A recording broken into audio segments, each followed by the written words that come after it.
So Nish is the author of Soul of the Sea, In the Age of the Algorithm, How Tech Startups Can Heal Our Oceans, which is really cool because the Philippines is a big ocean state. So we're really excited about that. What's the three key takeaways for the Philippines from your book? Well, thank you, and this is so exciting that we're here in the middle of the mountains talking about oceans. So the book talks about the opportunity. We are in the middle of an industrial revolution. We are seeing technologies we never saw before, whether it's the growth of Facebook or WhatsApp or mobile phones.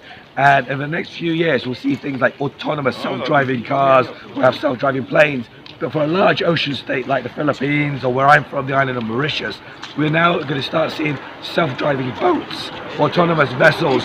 We're going to see new ways that we can use the genetic resources of coral reefs for new forms of medicines.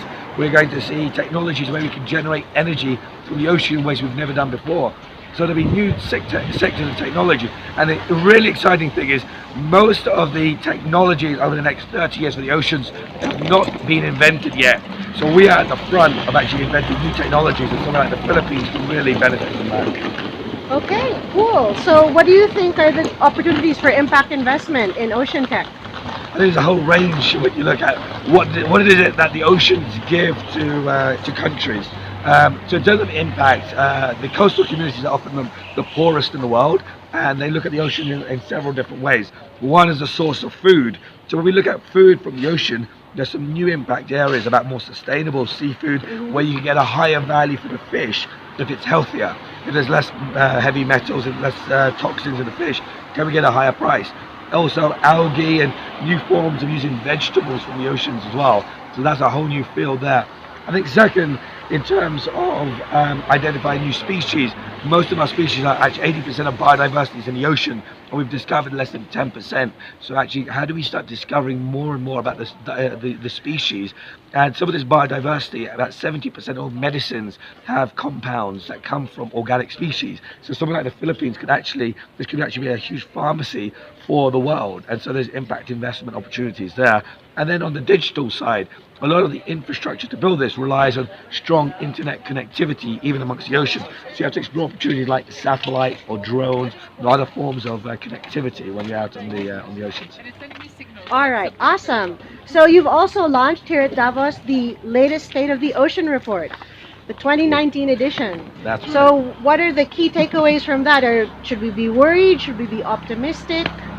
Yeah, so look, I'm sure in somewhere like the Philippines, we are facing challenges, and we get the doom and gloom stories of, I'm sure the coral reefs are degrading, the amount of fish catch is declining, we're losing mangroves, and that tends to be the doom and gloom story.